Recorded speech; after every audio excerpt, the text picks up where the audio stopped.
Hi. Last time நாம் வந்து colour change பண்ணுற டூல்ஸ் பார்த்தோம். அட்ப்ளூ வந்து கலர் சேஞ்சு அது ஓகே கண்டிஷன்னா கலர் சேஞ்ச் ஆகும் அப்படின்றத நாம் காமிச்சோம். இந்த வாட்டி நம்ம பார்க்க போகிறது வந்து பார்த்தீங்கன்னா அட்ப்ளூவோட கான்சன்ட்ரேட் வேல்யூ நம்ம செக் பண்ணுறது. அதுக்கு ஒரு டூல் இருக்குது. அது பேர் வந்து பார்த்தீங்கன்னா ரெஃப்ராக்ட்ரோமீட்டர். ஓகே, இந்த டூல் இதுதான் அந்த டூல். ஓகேங்களா?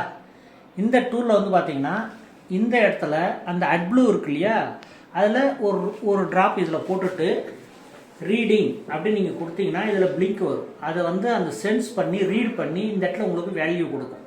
ஓகேங்களா? அதை நம்ம ஒர்க் ஷாப்பில் பார்க்கலாம் வாங்க.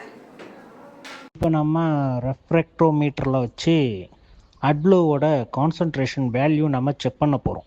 ஓகே, இதனுடைய வேல்யூ அக்செப்டன்ஸ் வேல்யூ வந்து பார்த்தீங்கன்னா 32.5% ப்ளஸ் ஆர் மைனஸ் 0.7.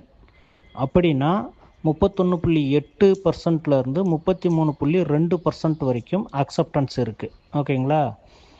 இதை வந்து டெஃப்னு சொல்லுவோம், யூரியான்னு சொல்லுவோம், அட்ப்ளூன்னு சொல்லுவோம். டெஃப்னா டீசல் எக்ஸாஸ்ட் ஃப்ளூயிட். ஓகே, இப்போ நமக்கு கிடைச்சிருக்கிற வேல்யூ 32.8. இப்போது இந்த அட்ப்ளூ கான்சன்ட்ரேஷன் கரெக்டாக இருக்குது.